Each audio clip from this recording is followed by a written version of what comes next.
Quero saudar a todos os irmãos com a paz do nosso Senhor Jesus Cristo e agradecer a Deus por mais essa oportunidade de estarmos na casa do Senhor, oportunidade e privilégio de estarmos aqui, né? Muitos não têm essa oportunidade, nós temos, então temos que ser gratos, né? Porque não é fácil. Eu sei que não é fácil vencer essa barreira de conseguir chegar até a casa do Senhor, principalmente num culto que nem o nosso, no qual nos propomos a pregar somente a palavra de Deus. A gente sabe o quanto é difícil. Quero ler com os irmãos o Salmo 91, um salmo, creio que bem conhecido entre os irmãos. Um salmo onde a gente muitas vezes chega na casa das pessoas e vê a Bíblia aberta até nesse Salmo 91 ali. Um salmo que de livramento, né? Um salmo que Deus nos propõe livramento. Que diz assim: aquele que habita no esconderijo do Altíssimo, à sombra do Onipotente descansará. Direi do Senhor, Ele é o meu Deus, o meu refúgio, a minha fortaleza, e nele confiarei. Porque Ele te livrará do laço do passarinheiro e da peste perniciosa. Ele te cobrirá com as suas penas, e debaixo das suas asas te confiarás, e a sua verdade será o teu escudo e broquel. Não terás medo do terror de noite, nem da seta que voa de dia, nem da peste que anda na escuridão, nem da mortandade que assola ao meio-dia. 1000 cairão ao teu lado e 10.000 à tua direita, mas não chegará a ti.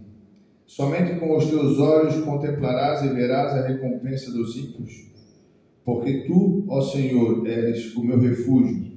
No Altíssimo fizeste a tua habitação. Nenhum mal te sucederá, nem praga alguma chegará à tua tenda. Porque aos teus anjos te dará ordem a teu respeito para que te guardem em todos os teus caminhos. Eles te sustentarão nas suas mãos, para que não tropeces com o teu pé em pedra alguma. Pisarás sobre o leão e a cobra, calcarás aos pés o leão jovem e a serpente. Porquanto tão encarecidamente me amou, também eu o livrarei, pô-lo-ei em retiro alto, porque conheceu o meu nome. Ele me invocará, eu lhe responderei, e estarei com ele na angústia. Dela o retirarei e glorificarei. Fartá-lo-ei com longura de dias. Lhe mostrarei a minha salvação. Irmãos, eu fiz questão de ler todo o Salmo 91. Um salmo que fala de livramento, e quando lemos esse salmo dá uma impressão assim que quando a gente aceita Cristo, quando a gente entra para o caminho de Deus, que não acontecerá nada de ruim com a gente, né? Muitas vezes eu escuto pregações baseadas em cima desses salmos e igrejas que pregam um evangelho onde nada de ruim vai te acontecer, onde a vida do cristão é um mar de rosas. E nós vemos que, se nós formos ler a palavra de Deus, não é bem assim, né? Todos nós que resolvemos ter um compromisso com Deus, embora Deus ele vai nos dar o livramento, Ele vai nos ajudar no momento difícil, né? E a Bíblia também diz que em tudo dá graça, então nós temos que dar graça no momento difícil e no momento bom. Deus não falou, não pediu para nós escolhermos um momento, em tudo dá graça, tudo ser grato a Deus, agradecer pelo momento bom e momento ruim.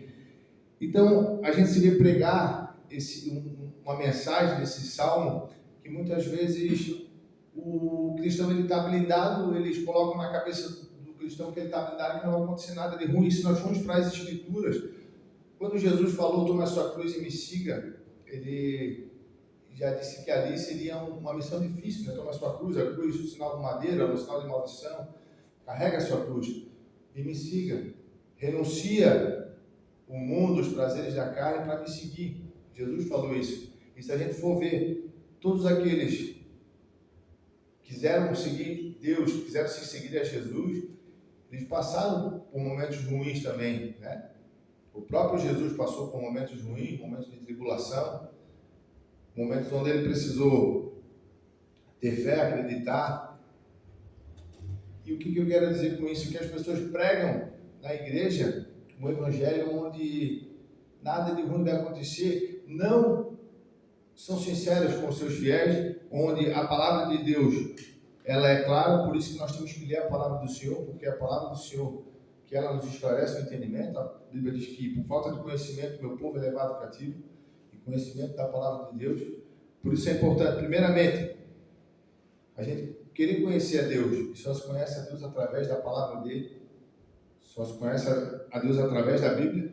Querer ter o conhecimento da Bíblia, aplicar na nossa vida e fazer com que Deus tenha misericórdia de nos livrar.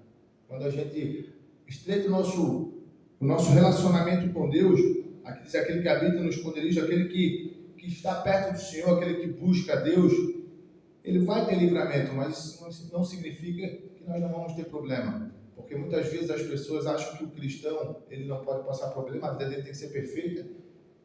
E não é. Às vezes a nossa vida não é perfeita. E às vezes a gente quer também que a nossa vida seja perfeita, mas eu estou seguindo a Deus, não posso acontecer nada de ruim comigo. Não, a gente vai acontecer coisas ruins com a gente. E essas coisas ruins, que a gente chama de ruins, às vezes Deus coloca a gente na prova, é para o nosso amadurecimento, é para o nosso crescimento espiritual, é para nós termos mais fé, que Deus ele vai nos livrar do laço do passarinheiro, que ele vai, nos dar vitória. E, inclusive, o diabo ele é tão astuto, Satanás ele é astuto que hoje em dia Satanás não quer nem acabar com a igreja, mas ele começa a contaminar as igrejas com uma mensagem errada, uma mensagem fora do contexto, fora da palavra de Deus, para enganar, para iludir. Aí as pessoas acham que seguir a Deus é um mar de rosas. Na primeira luta que vem, não está alicerçada na palavra, não está firme, se desvia, sai dos caminhos do Senhor, porque pregaram para ela uma coisa errada.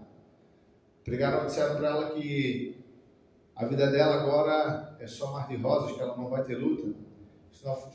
Nós não somos melhores que Daniel, nós não somos melhores que Sadraque, Mesaque, Abednego, nós não somos melhores que o apóstolo Paulo. Todos eles passaram por momentos difíceis, momentos ruins, onde que eles tiveram que colocar a fé deles em Deus, fé em Jesus, para eles poderem ter o livramento. Como o salmista que falou no Salmo 91, que Deus ele nos livra, ele é a nossa fortaleza, que nós temos que confiar nele. E até o próprio Jesus, quando foi tentado pelo diabo lá no monte, quando ele estava orando no monte, e o diabo ele é tão astuto que ele usou o próprio versículo da Bíblia, versículo esse que a gente acabou de ler, o versículo 11, que ele disse: se tu és Deus, então dá ordem aos teus teatires, desse penhasco, dá ordem aos teus anjos, e eles não deixarão nada de mal aconteça. E Jesus ele falou para ele: não tentará o Senhor teu Deus. Então, foi esse versículo 11 aqui que o diabo citou. Então, o diabo, às vezes, ele usa situações como essa para pregar um falso evangelho, um evangelho distorcido, porque é isso que estão se criando hoje dentro das igrejas, distorcendo a palavra de Deus, distorcendo o plano de Deus e querendo tudo nessa vida, tudo aqui. As pessoas acham que aqui a vida tem que ser perfeita, eu sigo a Deus, eu não posso passar por problema algum. E não. A nossa maior vitória, o nosso maior livramento, será um dia Deus ter misericórdia da nossa vida e a gente poder morar com Ele no céu. Isso vai ser o maior livramento. Não é de Deus te livrar de uma doença, não é de Deus te dar bens materiais, não é de Deus te abençoar nessa vida aqui, que vai ser o maior livramento, a maior bênção que Deus vai fazer por você. E sim, é você conseguir a sua salvação. O maior milagre do cristão é ele conseguir a salvação. Então, muitas vezes eu vejo até, como eu falei ainda há pouco, esse salmo aberto, Salmo 91, a gente chega nas casas das pessoas, ou às vezes até um calendário com esse salmo, e as pessoas acham que fazendo isso, deixando a Bíblia ali aberta nesse salmo, a vida delas vai mudar, a vida delas vai ser transformada.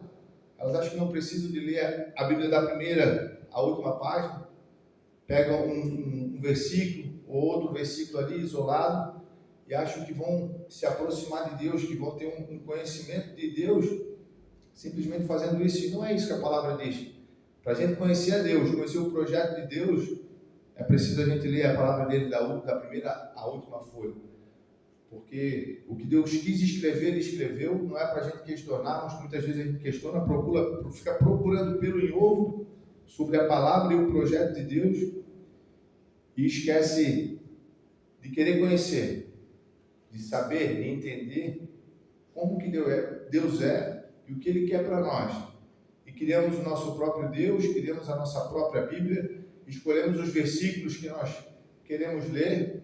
Quando vamos nas igrejas, as pessoas estão indo para as igrejas hoje procurando não pregadores, não pessoas comprometidas em pregar a palavra de Deus, mas sim estão procurando coach, né? Diz que muitas vezes fala que eles querem ouvir coach, pessoas que vão impulsionar emocionalmente, né? Que vão fazer prosperar emocionalmente, que é aquela coisa de emoção, onde choram, onde ali sente aquela emoção e aquilo ali depois sai dali logo se acaba. Porque a pessoa que firma a sua vida na rocha que é Cristo e na palavra de Deus, ela não vai sentir só essa emoção. Ela vai estar pronta e preparada para as adversidades da vida, porque a vida todos os dias, o diabo ele fala aqui, a Bíblia fala que o diabo ele coloca laços passarinheiro para nos pegar, igual o passarinheiro vai lá num laço e a gente não vê, o diabo ele faz isso. Deus vai nos livrar, mas para Deus nos livrar nós precisamos estar com intimidade com Ele, andar com Ele, fazer a vontade dEle, conhecer e aceitar o projeto que Deus quer para nós, não aquele projeto que a gente acha que da nossa mente, não, isso aqui eu quero, isso aqui não é nós que temos que escolher. Deus já escolheu e já escreveu o projeto que nós temos que seguir. Então, não cabe a nós querer fazer um Deus para nós ou querer fazer uma Bíblia, cabe a nós ler, aceitar e viver aquilo que Deus quer para nós. Porque o que Deus quer, eu garanto que é o melhor. O propósito que Deus tem na vida de cada um, o que Ele tem, é melhor do que tudo que a gente imagina.